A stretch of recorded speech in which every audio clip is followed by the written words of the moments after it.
And today is the 4th day of our Advent watch.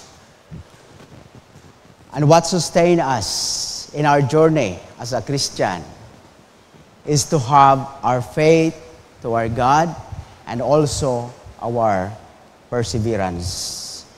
And until the day that the Lord will come at His second coming, we still be with our God. Amen? So when we talk of Advent, this word Advent is derived from the Latin word Adventus, meaning coming, which is translated of a Greek word parousia.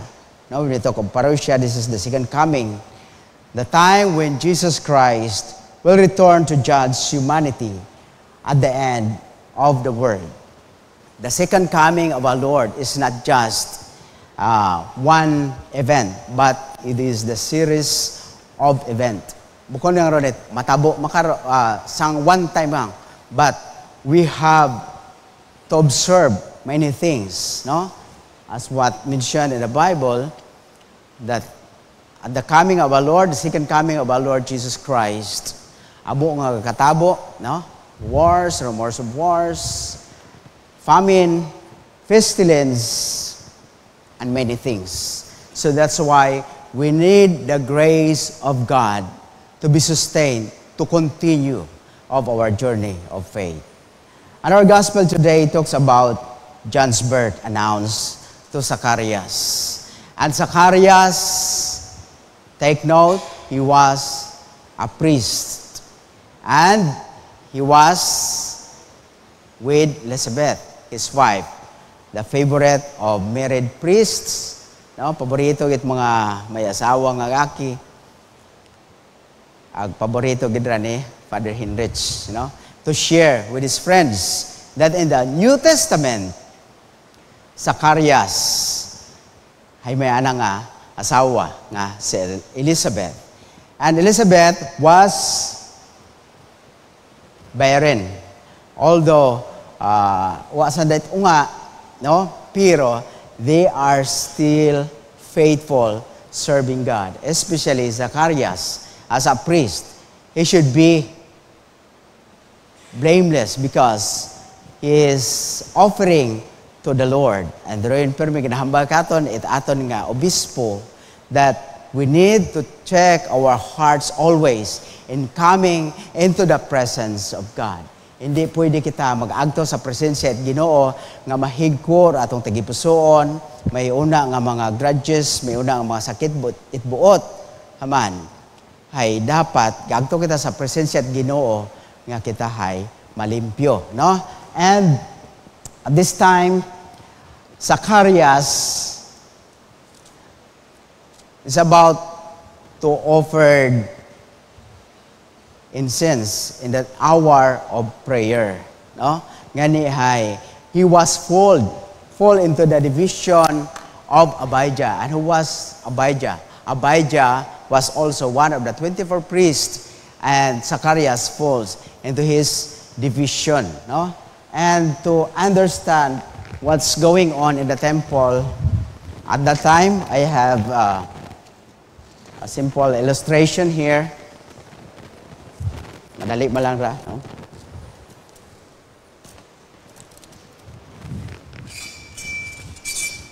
Kung ano ro nagkatabo kato sa templo. No, ro templo nga ra makaron hay wa uta. Pero raya ro katong nga timpo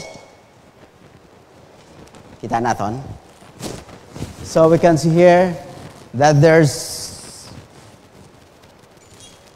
an entrance gate.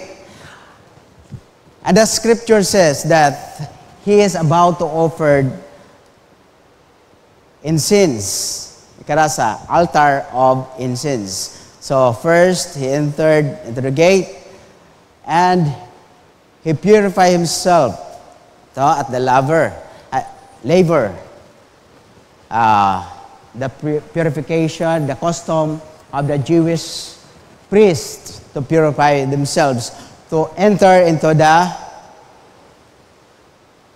holy place. Bago mga pare dati magsugod sa holy place, they purify themselves kada sa laver. And the people are praying at the outer courtyard. No? So, bago magsugod si Zechariah sa altar of incense, makita nato no sa holy place. This is not yet holy of holies, harapat ar holy of holies. Agropare kara hagasugod malata high priest once a year. So sang bisis man lang imaw ga sugod sa raya nga daya nga holy place ropare no. Dapat kung magsugod sa holy place ay malimpyo gid ira imo nga tagipusoon. Ginasunod mo ro, you have to follow ro ana nga purification ay base kon saga ri mo nga pagsunod ay posible nga mamatay ro pare. May una man nga provision karon kung paano bugon ro patay nga pare no. Gintao itatong Ginoo to Moses. Agraya ro shewbread, agraya hay natawag naton nga menorah, 7 lampstand, and it should be kept burning. Symbolizes the presence of God. So, bago magsugod si Zacharias, iya sa altar of incense, ay inasunod gid na naro tanan nga mga laye, no? And hambangani he was blameless, no? Sandahay mga matarong sa presensya at Ginoo together with Elizabeth. But ano kita katarong? May una gid ko namat nga kakulangan. Ano? Ro barrenness ni Elizabeth. She was barren. And they were both advanced in age. When you talk of advanced in age, bukod daron para sa aton makaron nga technology nga advanced in years, nga advanced no? Ro ginasamba nga advanced in years ay medyo magugang-gugang and past the bearing of children. Ngani hay imposible, unnatural nga magungaon si Elizabeth because she was barren. And to be barren in that time in Israel, hay humiliated ka, no?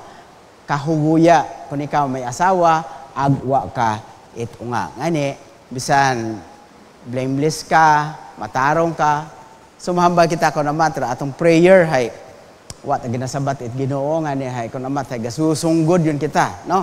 So gina-remind kita kat Ginoo that we need to continue ro aton nga prayer sa Ginoo bisan wa pa naton makita the result. Amen. So ngani pag abot nga naga-offer yon si Zechariah it incense sa altar of incense kada nga portion, there appeared Gabriel, an angel at the right side of the altar of incense. And what happened? Zechariah was troubled. Hinadlukan imaw and fell sa presensya it angel. And how about it angel? Zechariah, do not be afraid. Your prayers is heard. Gin pamatian it Ginoo. So, ngani sa mga pare kato bago sa kabuon it pare sa division ni Abijah hay nagapagabot-gabot sanda kung sino ro matungdan sa royon nga adlaw, kung sino ro maga-offer et incense sa altar of incense while people at outer courtyard hay gapangamuyo.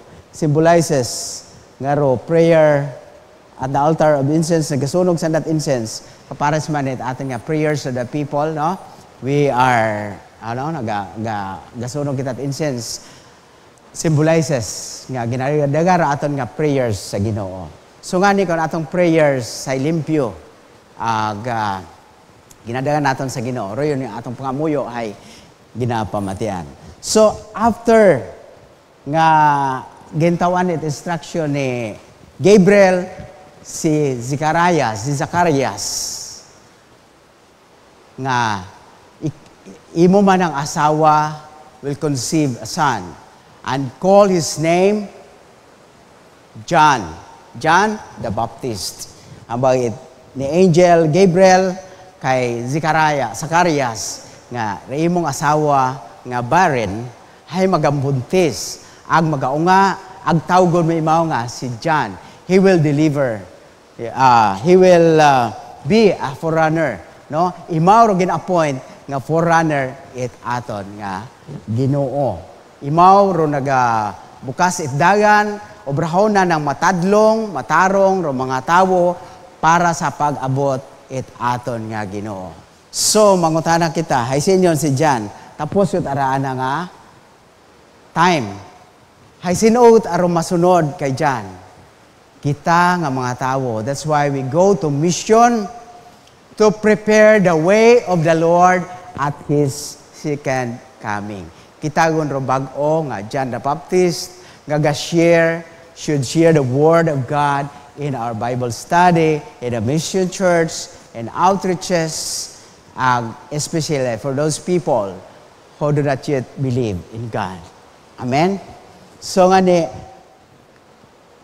paghambang ni Gabriel nga makaraya, your wife will conceive and bear a son. Call his name John.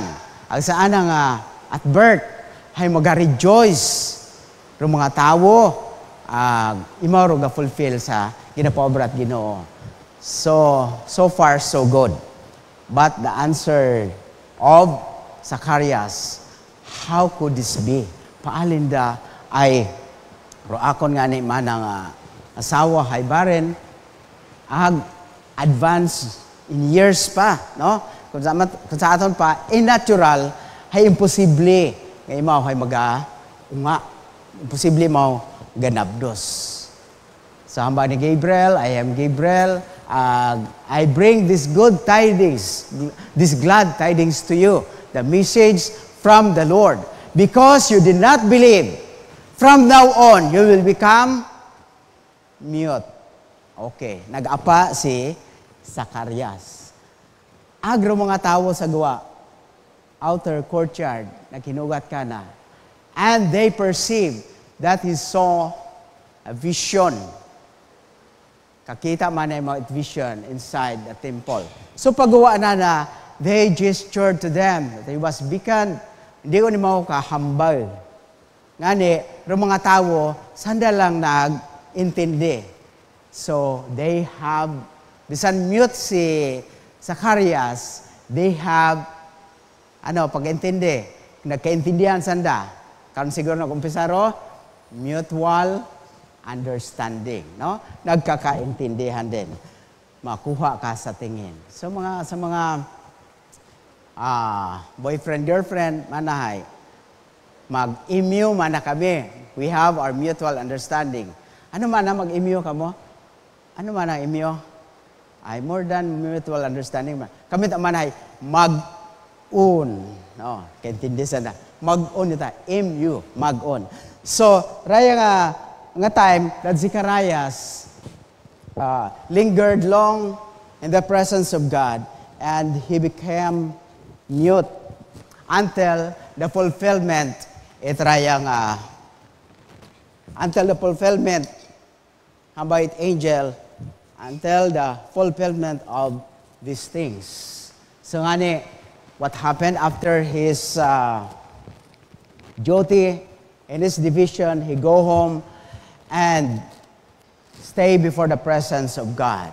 And Elizabeth conceived with John the Baptist. After 5 months, haba ni Elizabeth, hay ginbuol, it ginooro ana nga kahihiyan sa ana nga mga paryente, ginpakita at Ginoo kung ano ka faithful ro Ginoo sa ana nga promisa because ana nga prayer ni Zacarias hay ginsabat at Ginoo. Kapares man sa aton nga first reading in Judges, no? The situation of Manoah. Wa man sandat unga, kuha ng asawa, and wa na mention kung sino pangalan ita ng asawa, no?